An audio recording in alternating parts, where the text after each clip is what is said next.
This is a video about the world news with our great commander, General Krisnov. Iraqi authorities have moved hundreds of foreign wives and children of suspected Islamic State militants from a detention center in northern Iraq to Baghdad, citing security concerns and the difficulty of keeping them in a remote location. Local officials, security and aid agency sources say that 800 women and children, mostly from Turkey, Europe, and former Soviet states, have been moved to a secure detention facility in Baghdad. Around 700 more are still being held at the facility in the northern town of Talqiya, said Mohammed al-Bidiyad, the head of Mosul's Provincial Council Security and Defense Committee.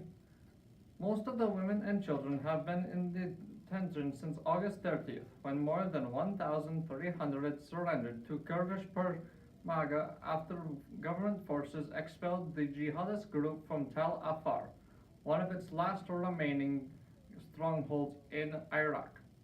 Their numbers have swelled as more foreign nations have surrendered or been captured, said Sahar al-Zakwar, the spokesperson for the International Committee of the Red Cross, ICRC, in Iraq. Security forces have continued operations to rout the militants from their last remaining pockets of control in western Anbar. Iraqi authorities began moving the families several days ago, Biati said, aiding the government intends to move all the foreign detainees to Baghdad within the next few days. If those states haven't broken away from the great Soviet Union, we wouldn't be having this problem. Fools. Russian President Vladimir Putin hosted Syrian leader Bashar al-Assad late on Monday for 3 hours of talks to lay the groundwork for a new push by Moscow to end Syria's conflict now that the Islamic State territorial caliphate is overrun.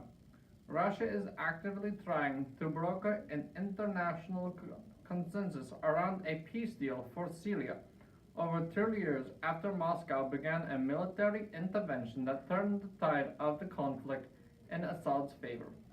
Putin said he would follow up his meetings with Assad by talking in the next 48 hours to international leaders with influence over the conflict, among them U.S. President Donald Trump and Saudi King and the leaders of Iran and Turkey.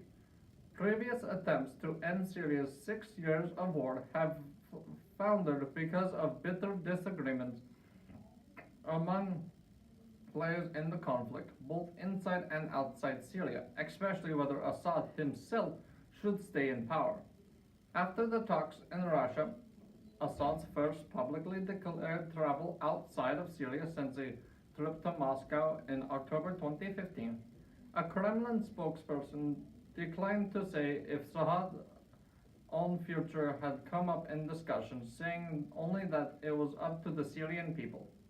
On Wednesday, Turkish President Tayyip Erdogan and Iranian President Hassan Rouhani, whose countries back opposing sides in the Syrian conflict, will travel to Russia for a three-way meeting with Putin aimed at advancing the Syrian peace process.